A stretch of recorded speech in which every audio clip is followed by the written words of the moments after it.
My name is Melanie Kay. I direct our Daniels Fund Ethics Initiative Collegiate program here at Colorado Law. And that is an initiative based upon a grant we received years ago from the Daniels Fund to add really interesting, unique ethics programming here at the law school. And one of the amazing things we get to do, thanks to that grant, is fund a few faculty members to be our ethics fellows each year.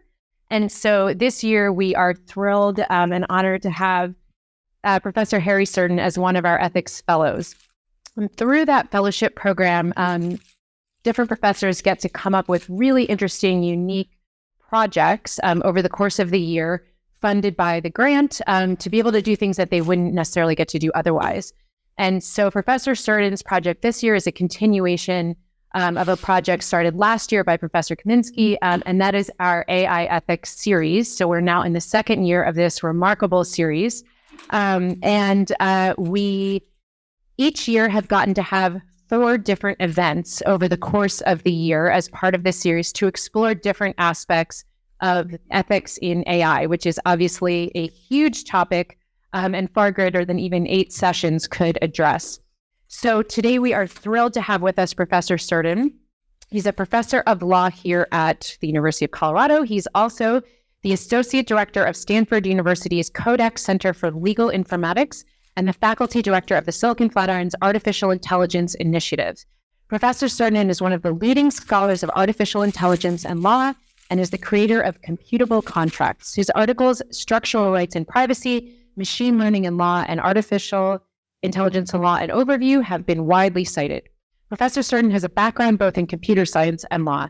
Prior to entering academia, Professor Surden worked as a professional software engineer at Cisco Systems and Bloomberg LP. He is a graduate of Stanford University and Cornell University. I am thrilled to be able to introduce Professor Surden and kick off another year of this great partnership between the Ethics Initiative and Silicon Flatirons. Thank you.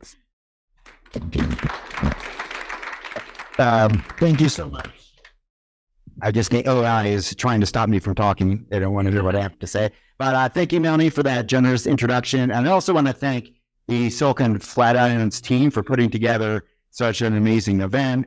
We have Shannon Sturgeon, Christine McCluskey, Sarah Schmidt-Grund, me, Mariati, and our executive director, Brad Bernthal. So this amazing team worked really hard to put together events like this. So please give them a round of applause. And I also want to thank Melanie and the Daniels Fund's Ethics Initiative for sponsoring this amazing series of talks. Coming up, I just want to point out that we have a generative AI event on October 6th, hosted by Professor Blake Reed. So if you have not gotten your fill of AI, we'll have more next week, and then even more coming up on October 24th. We have another one of these talks in the evening. So thanks so much for coming. It's a great honor to be here. And we've got a tremendous turnout here, so I'm really so grateful. As Melanie said, my research is in artificial intelligence and law, and I have a background in both computer science and law. I was a professional software engineer before I went into law and became a law professor. So I've been studying this for a long time, and I'm really interested and excited, as you shall see, about all the changes that have been going on in the past year about AI. And then speaking of technology, I just want to point out, for better or for worse, that we have microphones in the room that are very sensitive and we can't turn off. They'll pick up not only your whispered conversations, but your crinkles of your lunch. So just be aware of that as this is being broadcast to hundreds, maybe thousands of people. All right, so where are we? And mainly what we talk about today. So today I'm going to talk about, can AI be used, all the new advances in artificial intelligence, be used in helping access to justice? And in particular, I'm going to focus on new technology known as GPT-4. Some of you may be familiar with in the form of ChatGPT. I'll be explaining what that is, why it's important, why we are seeing big advances in that area compared to just last year. And then we'll be looking at some experiments that I've been conducting in applying AI to law to try to help to bridge the access to justice divide. So let's just start with the basic issue here. What is the problem in the United States with access to justice? Why are we even trying to do anything at all? We can define access to justice lots of ways, but one way to talk about it is people who need lawyers or who have legal issues and can't get access to lawyers or legal advice.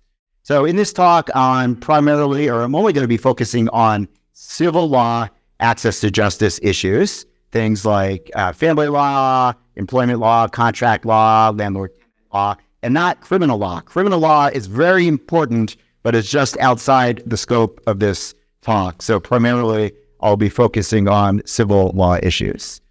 And there's been a lot of research recently on the huge access to justice gap in the United States.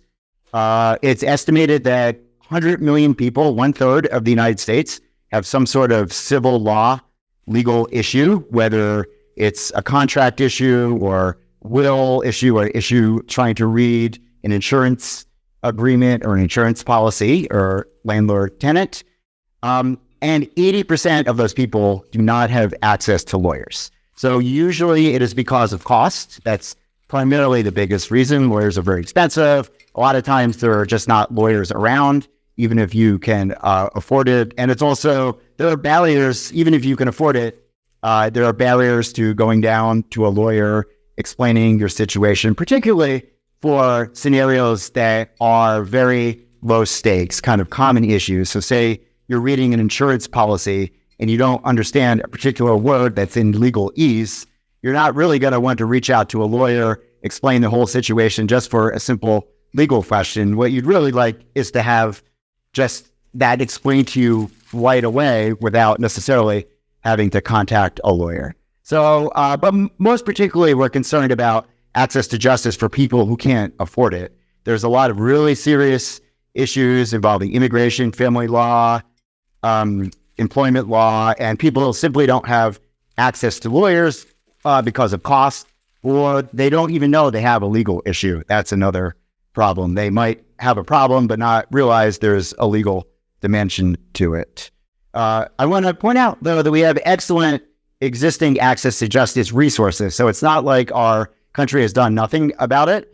We have these amazing nonprofit organizations like Legal Aid and Legal Services Corporation and similar nonprofits that provide free legal counseling and representation to tens of thousands of people across the United States. I myself interned twice for Legal Aid in landlord-tenant issues, so I've been heavily involved in that. I know these are amazing, dedicated lawyers who work really hard. We also have law school clinics.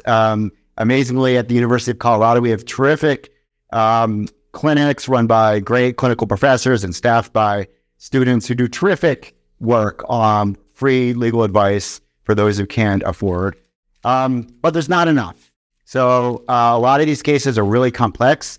They take weeks, they take months, they involve lots of issues. So there's just not enough funding for these organizations. There's high demand for these services, and there just isn't enough to go around. And also, it's really difficult, as I said, to provide advice for really tiny issues. So say you're, reading a will and you don't really understand some component on it. That would be something easy. A will and trust lawyer could probably tell you in 10 seconds, but are you really going to track down a wills and trust lawyer, call them up and find the answer? So there's a huge barrier of these easy cases that are easy for lawyers to answer, that to resolve in a second, but there are just these barriers to getting answers in terms of cost and access.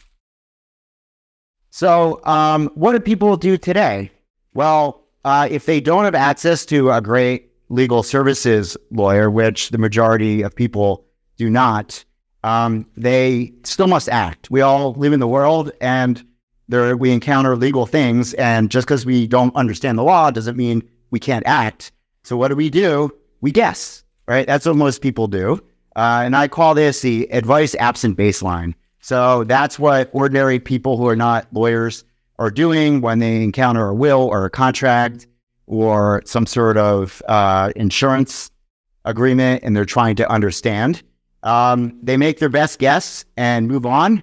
Sometimes they'll search Google or online or ask a question in Reddit or some kind of forum. There's actually a forum called I Am Not a Lawyer, but you can ask questions and people will give you legal advice despite not being lawyers.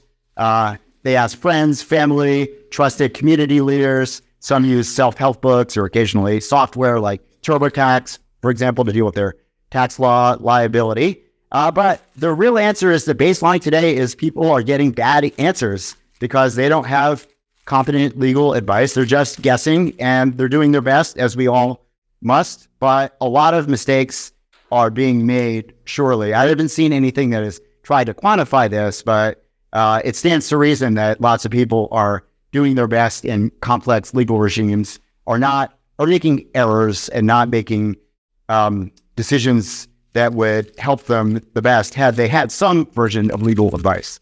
So I call this the advice absent baseline. And the question is, can we do better than the absent advice baseline?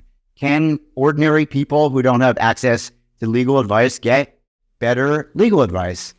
And so one answer is, well, let's just fund thousands or millions more legal services attorneys. That would be a great idea if we had free legal advice for everybody that needed it. That would be amazing, but that's probably not going to happen. We've had the ability to do that for 50 plus years, and we have not done it as a society. So my guess is we're not going to do it anytime soon. And if anything, funding for legal services has been going down rather than up. So what else can we look to? Well, one piece we can look to, but it's not the only piece we can look to, is artificial intelligence. There have been huge advances in artificial intelligence in just the last year. And I've been doing extensive research, testing out the capabilities of modern AI, seeing whether it's good enough to provide useful legal answers. And I can very confidently say that it can sometimes provide pretty good legal answers in some cases. So not a full-throated endorsement, but it's actually getting pretty good, provided we have certain safety guidelines around it, which I will talk about and which I'm doing in my research. So this is experimental. So I'm going to point out, I am not today advising people here to use ChatGPT or GPT-4 for their legal advice. That is not what I'm saying. What I'm trying to highlight is advances in the technology, which make it now possible to provide pretty good legal advice using the most advanced models, provided the proper steps are taken. So in other words, don't be that lawyer in New York City who used ChatGPT kind of stupidly without double checking it. You wouldn't want to double check. You wouldn't want to turn in a brief written by a first-year law student directly to the judge without double checking, right? So you have to use these tools properly, but use properly and recognizing their limits that I will point out. They can actually, according to my research, produce pretty good legal advice in the absence of a fully fledged attorney, which is the situation that 80% of Americans find themselves in. So I want to point out also, I'm not saying that AI is the solution to access to justice. It's just one little piece of the puzzle. I do think we need to fund more public services attorneys, but it's one piece that I think can make things better, part of an incremental improvement. So what's going on? So it turns out that AI has improved a lot recently. So if you saw my talk just a year ago here about the state of AI, my whole point was it's not that good, but it then became good. So just in the last year, it's actually changed quite a bit. And I try and base all my research on the evidence of the state of the art. And the state of the art has changed. And I'm going to go over this, what has happened in a lot of detail to give you an intuition as to how AI is good today in ways it was not just 1 year ago. Okay, so let's talk a little bit about advances in artificial intelligence in AI. And in particular, I'm going to focus on ChatGPT and why people are excited about it. I'm going to situate ChatGPT in the larger AI landscape so you can understand where it fits in. I'm going to break down some of the details so you understand the most advanced models that I'm talking about, which are GPT-4 on ChatGPT versus the free version. I'll make those nuances clear, but we're going to be doing a lot of details here, but I'm confident you'll understand what it is. So let me just get a show of hands. Who has used ChatGPT before? So a lot, probably 90%. And who uses it on a daily basis? Okay, so about 15%. And then who uses it maybe on a weekly basis? So a little bit more than that. So almost everybody's tried it. Some people use it on a regular basis. I use it every day for sure. But it's helpful to provide a background to the 10% who haven't really used it or don't really understand its capabilities. So for those who have used it, ChatGPT is a chat-based interface to an underlying AI technology called GPT, created by a company called OpenAI. And I say all that very specifically because there's the way you interact with it, which is typing through a chat interface, and what the technology is doing under the hood, and I'll make that more precise. But ChatGPT is an artificial intelligence technology of a particular type. And the most important thing to know is it is a large language model, which I'll explain in a minute, but that's basically, it aims to emulate human language and text, but it's much more capable than previous technologies were before. And I'll be highlighting a lot of the capability jumps that have happened. So here's an example of the most capable model, GPT-4, writing a merger agreement between two companies I made up. And if you look at what goes on here, it's actually, I've looked at the quality of it. It's quite a high quality merger agreement. I've done lots of tests on it. It can, I'm sort of approximating it at the level of a first year legal associate. So not the best attorney out there. And maybe you definitely want to double check the work of a first year legal associate for sure before turning it over to the client, but it can produce a highly competent first draft on almost any legal document that I've tried it on. I'll show some examples of it writing patent applications and solving legal problems. So why are people excited? They're excited because previous technologies, as I will show you, could not even come close. They were actually bad. So just last year in January 2022, the technology could do nothing as close as, nothing at the level of the capability of GPT-4, let alone ChatGPT. So the main thing to take away is that the reason I can stand before you and have this talk is there's been a huge advance in the performance of large language model AI technology like GPT-4 in just 1 year. So the question we'll be looking at is, can GPT-4 and the most advanced models be reliably used in law? And as I said before, the answer is yes, but it depends. We have to do it carefully, and I'll be running over the state of the art of the best techniques for reliability based upon all the research that has come out. I'm up to date with the research for the last year in the computer science literature, so we'll be employing that here, and I'll be sharing what that is. But you have to do it right and well, and not for everything. You also have to know its limits. Right now, there are limits to GPT-4. It's not going to always produce good answers, especially when it's used in particular circumstances of complexity. So we don't want to use it everywhere. We want to use it in the right spots, which I'll be talking about. But importantly, the AI technology is good. It's only getting better, right? As people like to say, this is the worst the technology is ever going to be right now.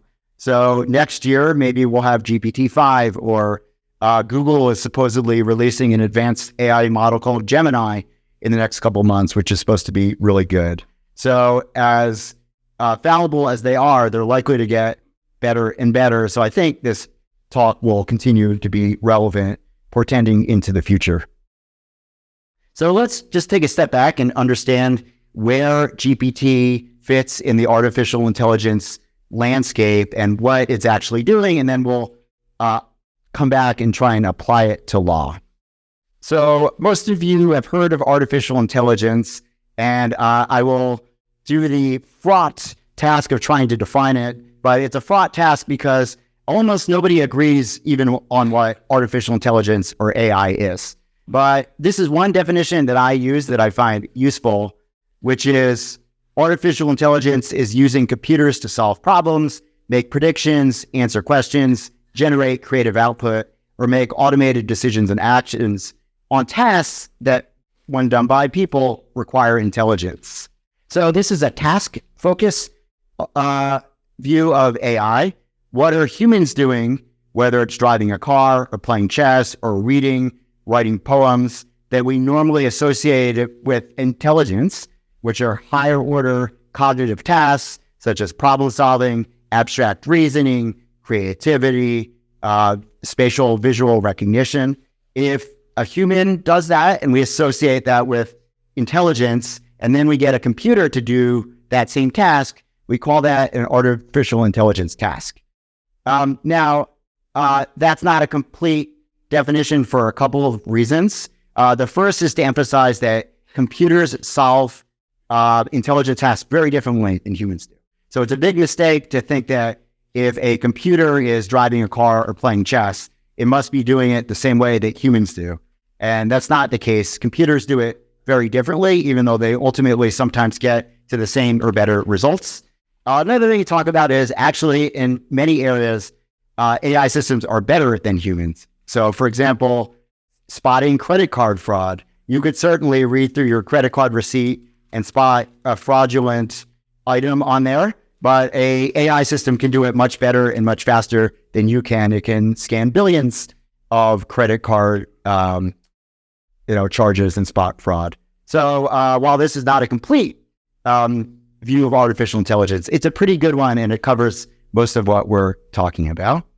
And you might have heard that AI is divided into two major approaches: machine learning and symbolic AI and knowledge representation. I'll just say a little briefly about what both of those are, but they're both really important.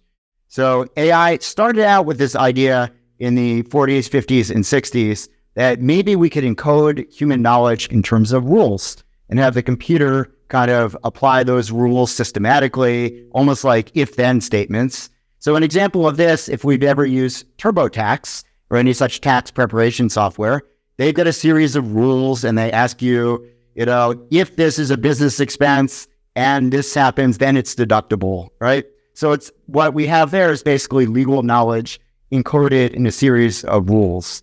And for many years, this was the dominant paradigm in artificial intelligence and programming. In fact, most programs, whether it's PowerPoint or your web browser, are written in kind of a version of this today, where manually crafted programming rules by programmers. But around 2000, there became this other approach called machine learning. And it seems so improbable, but it actually works. And basically, this was, let's take these computer algorithms that can spot patterns in data, release them on large amounts of data, and maybe they'll do something useful. And a lot of people were skeptical, but it turned out it actually works. They're able to spot these incredibly useful patterns in data. We see this in kind of spam detectors, in email or credit card fraud detectors. These are much more robust at detecting fraud or spotting spam. So when we get to something like GPT, it fits in the top category of machine learning. And machine learning basically dominates all of AI these days. I would say symbolic reasoning, while important, or rules-based AI, is not nearly as important. So if we take a little, we'll see in the bottom left, we'll see something called neural networks, and in that called deep learning.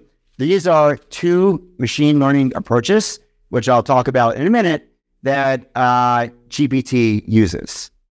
So what do these involve? So without getting into the details, neural networks is an AI approach that attempts to spot patterns, but roughly inspired by the way the brain works. So, but it really doesn't work the way the brain works. It's basically just loosely inspired. These neural networks are different approaches for for spotting trends in data. And it turns out to be incredibly powerful pattern detector. It's been around since as long as the 40s, but only recently has it gotten really good with the approach of deep learning. So what deep learning is a way of doing neural networks that are huge. So basically take this approach to spotting patterns in data that was loosely inspired by the brain, scale it up to make it giant, billions of times larger, and you have deep learning. And then finally, within that, you have an approach to learning different tasks. So there's lots of things that AI can do. It can spot cat pictures, it can drive a car, it can play chess. One of the things it can do is generate human-like text. So what we have in here is large language models, of which GPT is one of those. So we'll take a step back, but I just want to situate it that this AI technology, GPT, is based upon spotting patterns in data because it's machine learning. And in particular, it's using this new approach called deep learning, which basically scales up neural networks really huge. Now, don't worry if you don't know what that means. I'll be showing you some visualizations of that in a minute when we take a closer look at GPT. Okay, so we sort of situated it. We're trying to do human-like tasks using some approach. We used to use symbolic reasoning and rules. Now we just spot patterns in data to do those human-like tasks. And one of the tasks we're trying to do is generate language. So we've arrived at GPT. So it helps to understand what GPT stands for, because that's an acronym. So we're going to look at each one of the words there and break it apart. GPT stands for Generative Pre-trained Transformer. So let's break down each one of those words in turn. So generative, there's a class of artificial intelligence approaches so AI can be used for anything, as I said. It can be used for prediction. It can be used for driving cars, playing chess. One of the ways we might want to use AI technologies is to do the type of things that are associated with human creativity. This is, creating music, creating art, creating text. That is generative AI. So generative AI is the category we give to AI tasks that are focused on doing things that humans do that involve creativity. So here I have a picture of art I created. I didn't really create it. I used an AI software called Midjourney to create Yoda sitting at a cafe in the style of Edward Hopper, and they did quite a good job. I could never have painted that. There's a lot of AI systems out there in the generative AI. So here's, I used Midjourney to create Mona Lisa in the style of Pixar. So these things are amazing. And they've gotten really good in the last year using the same technology breakthrough, the transformer, which I'll talk about in a minute. So we're seeing breakthroughs not just in art, in music. I'm mostly going to focus on language because language is the most foundational, I think, because it's the baseline for everything else in terms of knowledge acquisition, for programming. But I don't want to diminish these other areas as well. And if you're interested in these other areas, in my conference next week on generative AI and copyright, we'll be talking about just this. Okay, so back to GPT. GPT is generative because it's about generating language or text. So there's a set of AI technologies used to generate text, and GPT is designed to generate human-like fluent text one word at a time. And the way it works is kind of mind-blowing, and I'm happy to get into it in more detail at the Q&A. But literally, all it does is it looks at what's been asked and tries to predict the next word based upon what it's generated so far and what's been asked. So if you see this example here, it's just predicting the next word, one word at a time, based upon what it's written before. And it turns out that's an incredibly useful paradigm, much more powerful than any of us actually predictive. But I'll show you more examples of that in a second. But that's the GPT, generative, using AI for creating text versus, driving a car or prediction. Okay, what's the P?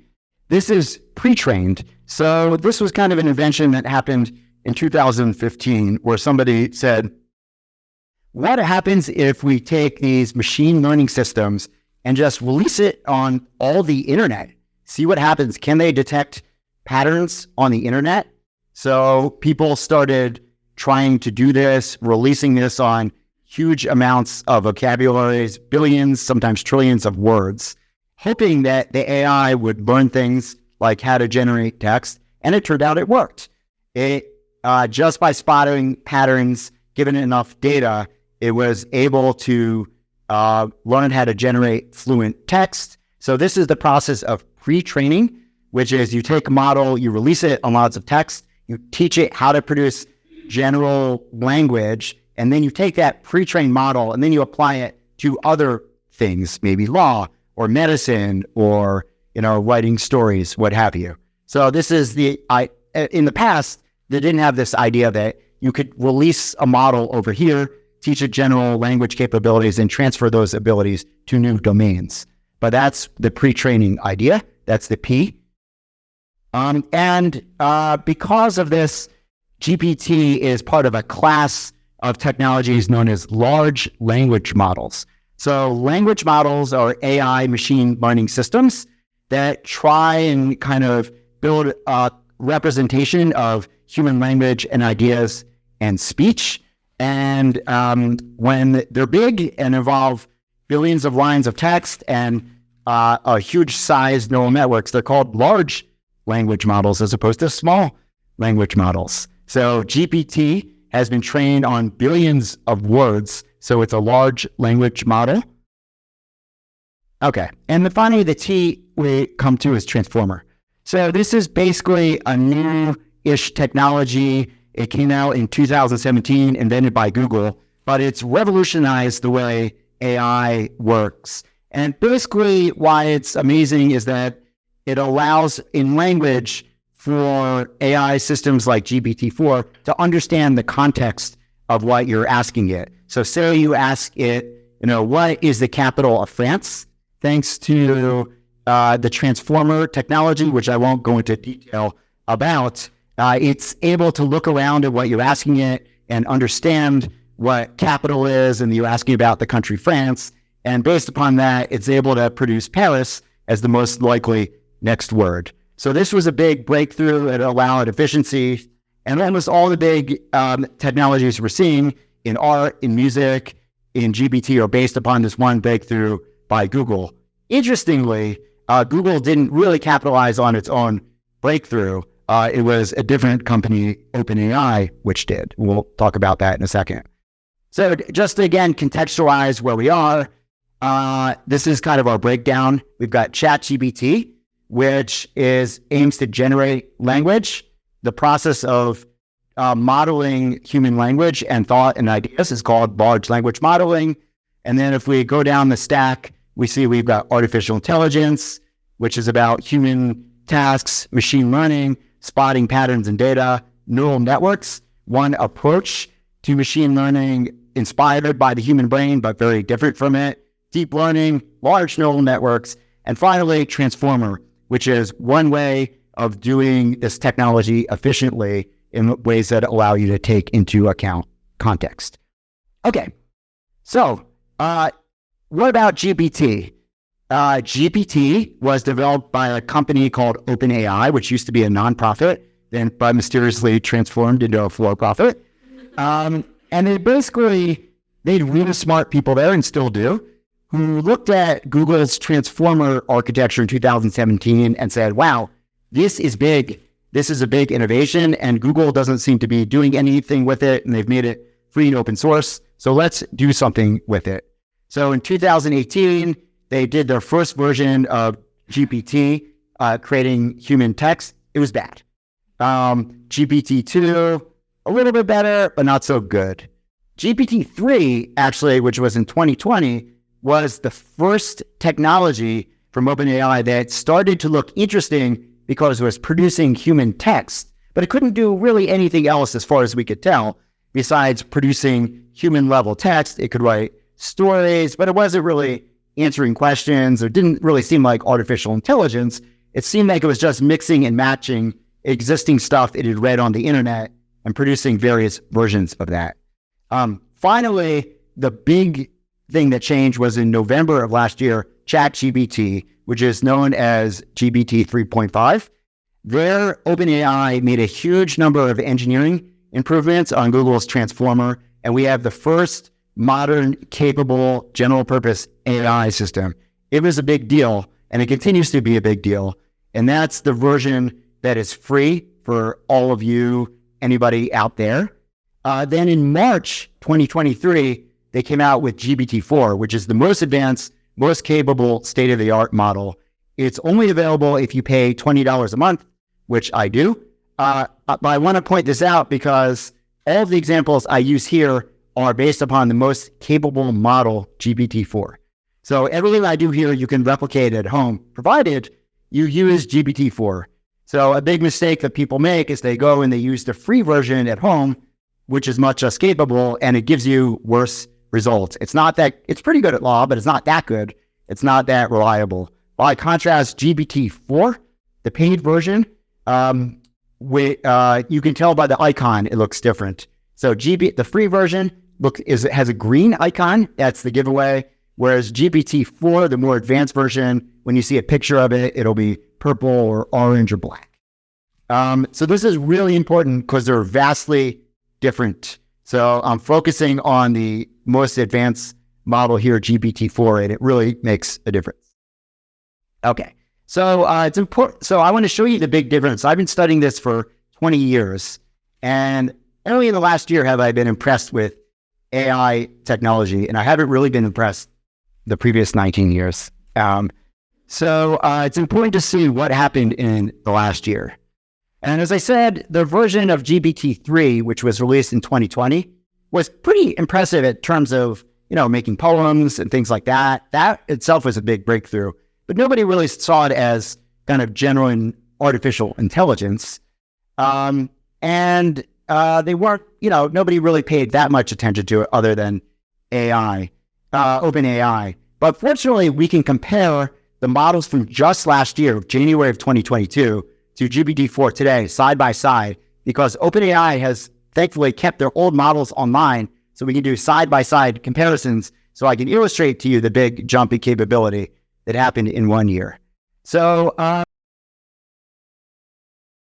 from 2022, and for years I've been testing AI models as part of my research in terms of common sense. So what I want to do is ask it a silly common sense question that a toddler would know the answer to.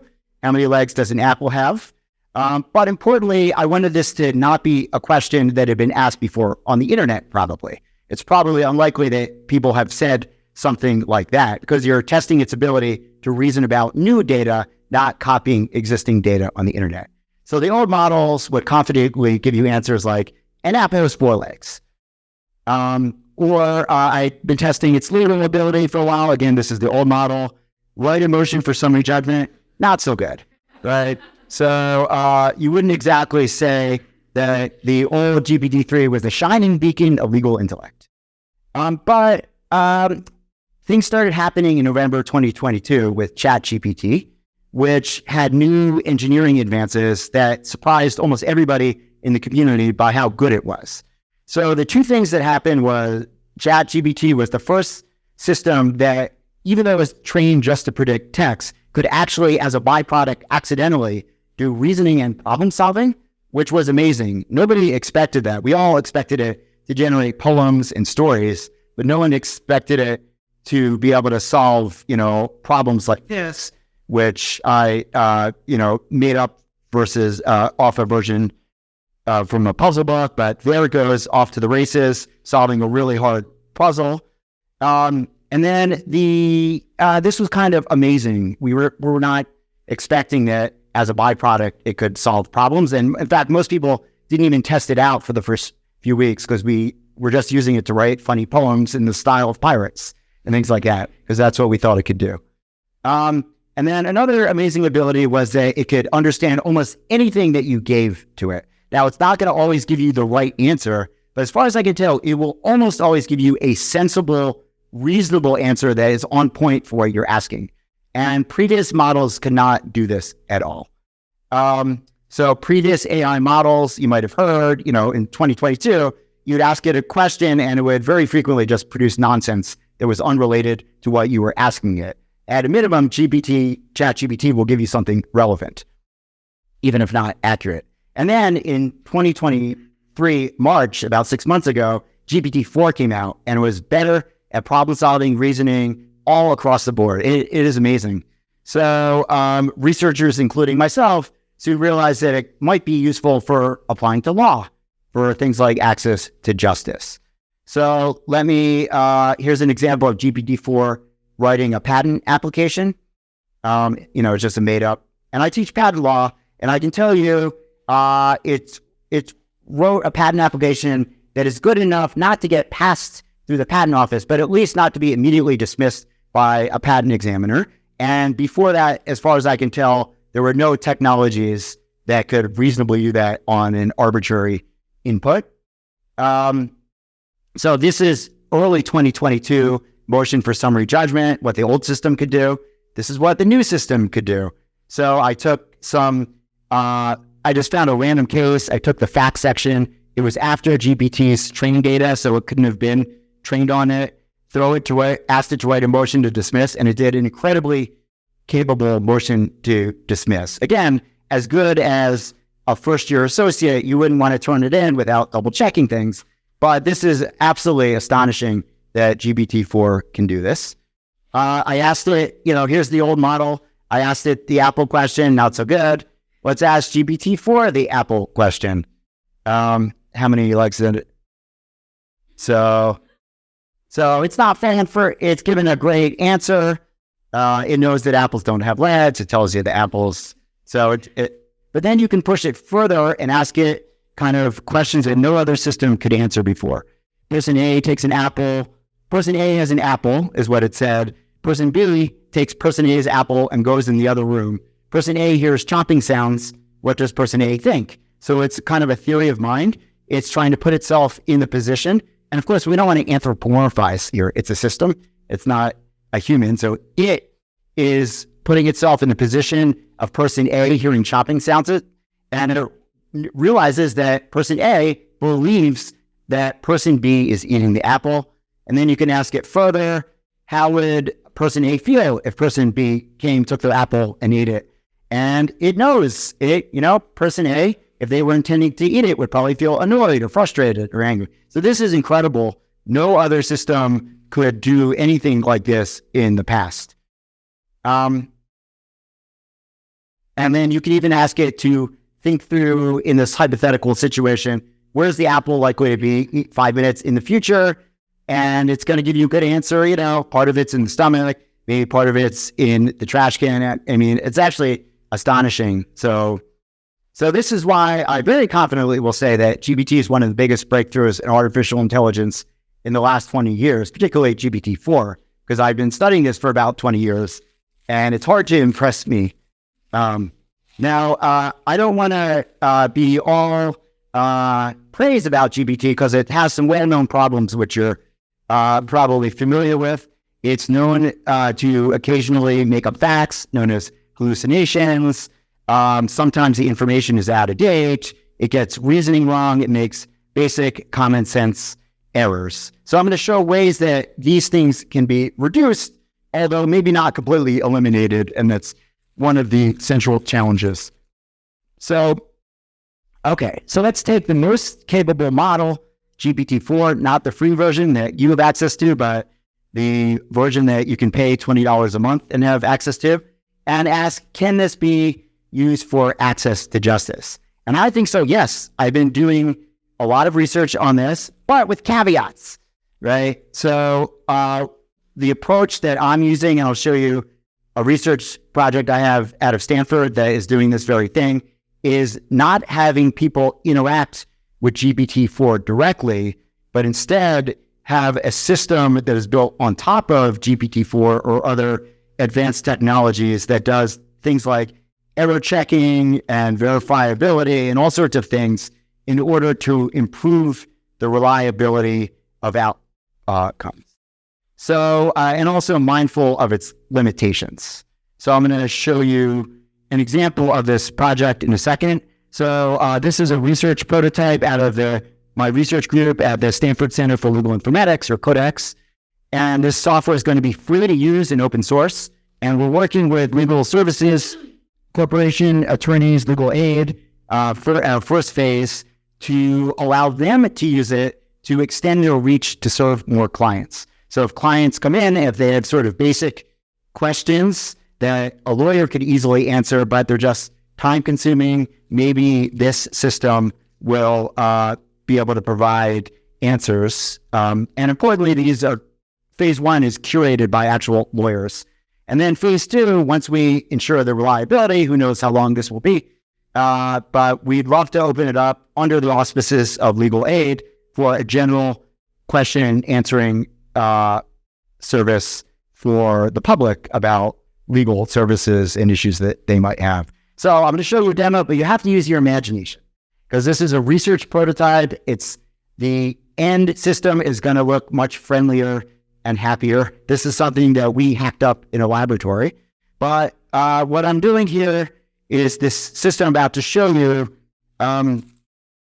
You can ask it you can just tell it an arbitrary story, kind of mimicking the way a client might come in to a legal services attorney.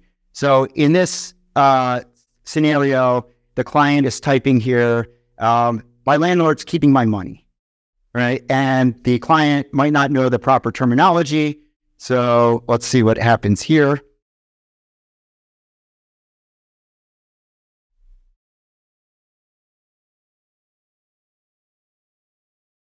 Okay, so if you notice, the first thing it's done is issue spotting. It's realized that it's landlord-tenant law, and then it realizes that it has to ask follow-up questions. What kind of money? There's lots of different things. What are you talking about? Is it a security deposit?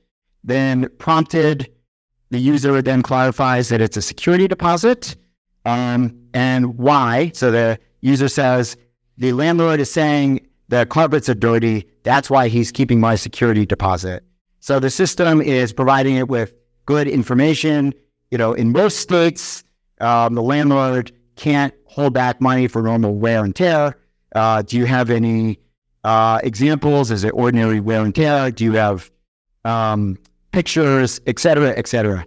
So what's different about this is that we have multiple layers of verification that we're doing to improve the reliability of these systems. So it's not like asking GPT-4 directly. It's asking our system, which is doing basically the state-of-the-art research techniques to make sure that GPT-4 gives you good answers, but also tells you when your situation is too complex and you should go to a lawyer or it doesn't know the answer. So in the last couple minutes, the last 5 minutes, because we're running low on time, I want to just point out the state-of-the-art verification techniques that people out there in the research world are free to use to make systems like this more reliable. So the most important thing there is verification layers. So when you type something into Google right now, it's not like you immediately access Google search database. What happens really quickly in between when you type something and when Google gets you the answers, it does a bunch of fact checking really quick. And that's the way most systems work these days. It's only because GPT-4 and AI systems are so new and they are so compute intensive and slow that we today allow users to interact directly with the AI system without having a layer of verification to help improve their responses. That's likely to improve very soon as hardware and software gets faster, and already our system is doing this. So the easiest thing you can do is just simply, filter it in the way in, double check it on the way out. And that immediately, if the lawyer had a system that had done that had checked the citations for the cases, rather than using ChatGPT to do it itself, that would have fixed that problem. So that's an easy example. We also want the system to know its limits. So what my research has shown is that GPT is really good for easy cases, which turns out to be a lot. So what's an easy case is what I define as something a lawyer would know the answer to and would confidently say, here's the answer, but that a layperson, a non-lawyer, would still be confused by, maybe for absence of the law, knowledge of the law or legalese. By contrast, hard cases, we still want GPT to say, this is too complex, go ask a lawyer. And we have technologies in there to do that. The other technique I'm going to talk about, this is really important, is called prompt augmentation. So basically, the prompt is what you do to type in to GPT. It's often a question, who's the dean of the University of Colorado Law School? And there are kind of two ways you can do that. You can just ask it a question without giving it any useful information, or you could ask it the question plus give it information that the answer to the question is likely in there somewhere, even if it's hard to find. And that's what's known as prompt augmentation. It's by far a way to make AI GPT more reliable. So let me give you just an example here. Here's an article of mine called Structural Rights and Privacy, and it's really not that important, but if you ask GPT about the article, it says it doesn't know about it. I've never heard of it. I'm a little insider, but that's okay. But what happens if I simply copy and paste it in there and then say, based upon what I've pasted in there, tell me about it. Now it gives an amazing summary. So it's really good at summarizing stuff you give it and answering questions. That's called prompt augmentation because you're augmenting the prompt with information in there. So I just did that manually, but there are ways to do it automatically. So that's called retrieval augmented generation. Don't worry about that. The important point is when someone asks a question about landlord-tenant law, we don't just ask GPT. We go and we find the relevant documents from Westlaw, things like that, give it to GPT in the prompt, and then say, based upon this, answer it. And it very much improves the reliability of it. So that's a technique, you guys, I would highly recommend if anyone's out there building their own system. So I'm running low on time, and I want to get to questions. So let me just go to the end here. The punchline is, can AI be used in access to justice? And the answer is, I believe yes. Now, if we use the most capable models, and I wouldn't have said that a year ago. I would have said, no, it's not even close to prime time, but we need to do it the right way. You can't be like the lawyer in New York who's misusing the technology. You need to have it supervised by attorneys, put all sorts of verification guardrails, use the state of the art to improve reliability. And then there's all sorts of other issues I'm happy to answer in the Q&A. But I want to pause for a minute because I don't want to allow people to leave who have to go. But those who want to stay for the Q&A, I will be resuming in 5 minutes. So thank you very much.